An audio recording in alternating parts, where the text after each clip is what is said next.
Heaven Film Studio dutangiriye hakunino. Dutangiriye n'umundi kuri patrouille. Noneho dutangiye kuri patrouille. Zanyishyamba ziri kuri patrouille muri rya shyamba ryaso. Ati turebe wagwani. Ako ga soundtrack bakita Saga Soldiers. Vuba turaza kukabahiriza ka Saga Soldiers ka soundtrack. Saga Soldiers. Saga Soldiers. Baza kukabahiriza.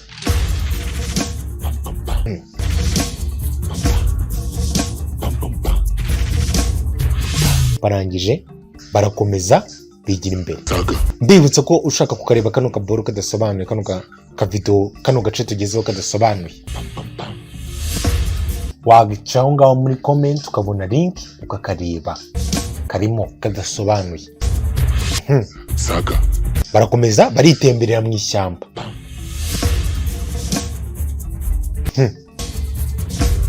Bifunze kabisa. Barakomeza baragira. Tugaruke muri rya shyamba nanone. Irimo gukorerwamo patrouille. Hari umwana w'umukobwa n'umwana w'umuhungu.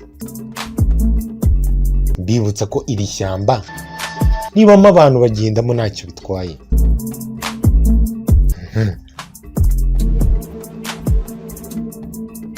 Abana babako umwana w'umukobwa arimo kugenda asomana n'uwamumu. Bigaragara ko nyine ari abantu bakundana, barakundana ko. Barimo kugenda bahana tubizo umuhungu acishamo agatera umuko. Then ukabona nyine ni ibintu biryoshye n'agahinde. Kwa biragaragara ko nyine nimba atagiye kumusura avuye kumusura. Kimwe muri ibyo. Umuhungu arimo kumwereka ati tuwe nzagukunda ubuziraherezo.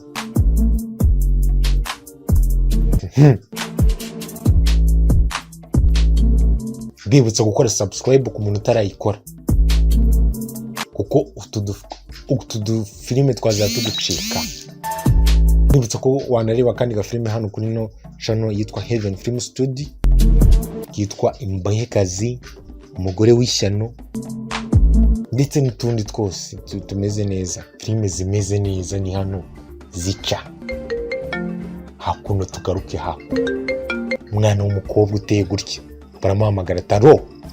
Umva mani ntago bishoboka ariko. Ati ibyo uvuga ntago bishoboka. Umva rekana nako gatipe. Ati rekana nako gatipe. Ati ngende umuzigo urenze. Urumva ngende umuzigo urenze ntago njya mvugana n'ubwo butipe bwa fake. Arangije acaho yigendera. Kuko umwana ni umuzigo. Nawe urabibona ko umwana ari iki? Ni umuzigo. Aca arigendera. Aho arigendera. urabona hano? Turabona hano. Ngiye mfite inzu zo kusubaka etage hano nkaturana n'iriya. N'ibikorwa byanjye. Bishimwa na kwa kwirarira kw'abahungu gukora ni burya nimba uri umuhungu ntabwo nshaka iyo uzirarire. Hari amabona harimo amakosa menshi. Ati ngiye iyo mbonye zino nzu ngiye mbona harimo amakosa menshi, ngiye nzubatse neza, nazubaka neza mu buryo bwiza. Ari mafite ikibanza reba. Ati reba hariya hano. Mbaza ngo byagenze gute? Nguzanjye nawe. Timundi ngiye niwe mfite rega mu nzozi. Ngo kubana ese shiri ubona nge nayo tutameze nk'ababana, reba nk'ubu wansuye twansuye niki kunze shiri. Wow, nabikunze. Ngo rero ubundi ufite imyaka ingahe? Ati ubundi ufite imyaka ingahe? Imyaka 25. Wa mwana w'umukobwa afite imyaka 25. Ati ufite imyaka 25? Wow, umuhungu arishima. Byibuze bana nibura nko mu myaka 30. Nyagasani nyumviye umuhungu rano ngashaka kubana n'uyu mukobwa afite imyaka 35. Umukobwa arababara. Umuhungu ni Mariana igicucu. Sharinga imyaka 25 ni mikeya. Imyaka 25 ni mikeya. Imyaka 30. N'umwana w'umukobwa wese ahita ababara. ariko uzi ko akubona uri muremure ukureshya si ko umufuko wawe ungana. umuhungu barasaze ungana ni gutyo umbwira ikintu ko ngukumbwiye amagambo nk'aya. Okay, none uzirongora. ati none uzirongora. Umukobwa witekerezeho imyaka 45 abahungu rega babaye abiwe. Yeah. Tugaruke kuri ya patrouille.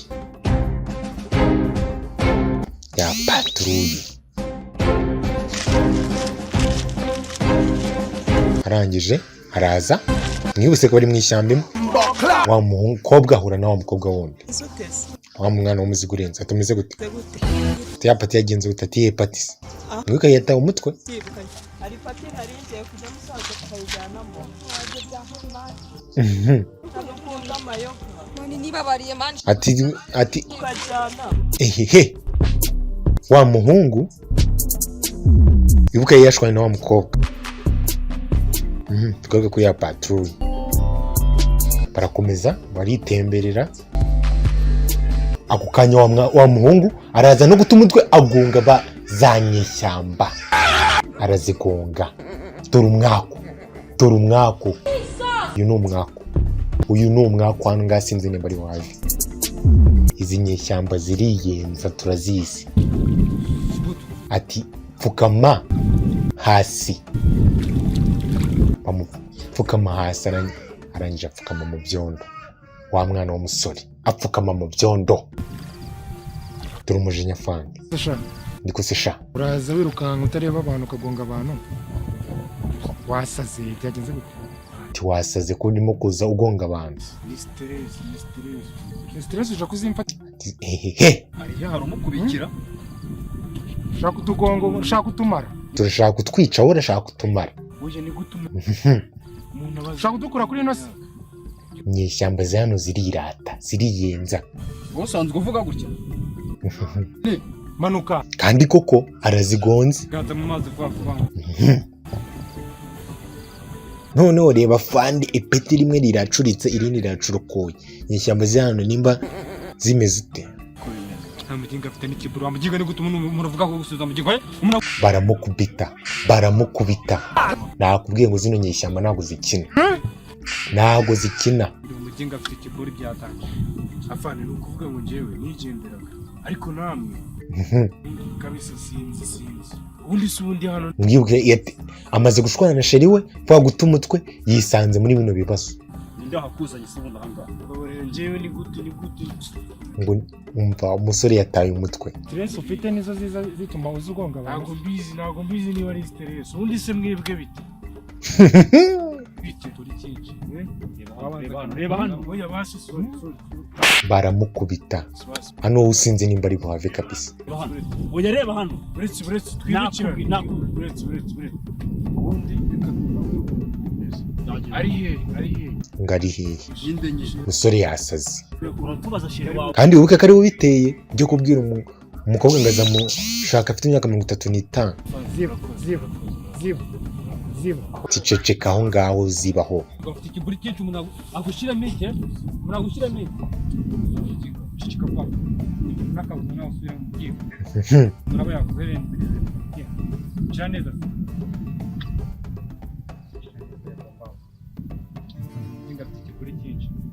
Umuginga afite ikiburi cyinshi. Aramukubita. Muginga gusa. We muginga. Uraza kutubwira aramukubita aramwongera. Manura intoki mu mazi. Manura amazi. Ati manura intoki mu mazi. Agasana. Umusore wari uvuye kwisurirwa n'umukobwa nibi bimubayeho.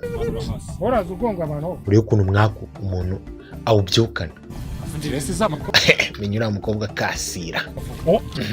Guma wicara. Barangije baramukandagira. Izi nyeshyamba nta mutima zifite. Shaka kutunga wowe. Ako kanya wa mukobwa yahise ahagera asanga sheri we apfukamye mu mazi. ati sheri ni wowe kizunguza umutwe ndabingi ati ndabinginze namubabarira ati mumubabarire rwose ninjye wabiteye byose wabimuteye nawe ugenda utera stress z'abahungu ati niwo ugenda utera stress z'abahungu bose bo kuri ino si kumara abahungu bose bo mu tuba urashaka kumara abahungu bose ko bajya kare ushaka ko bajya indera bose nyine twakoma ati nawe pfukama ati nawe pfukama arangije yari yigize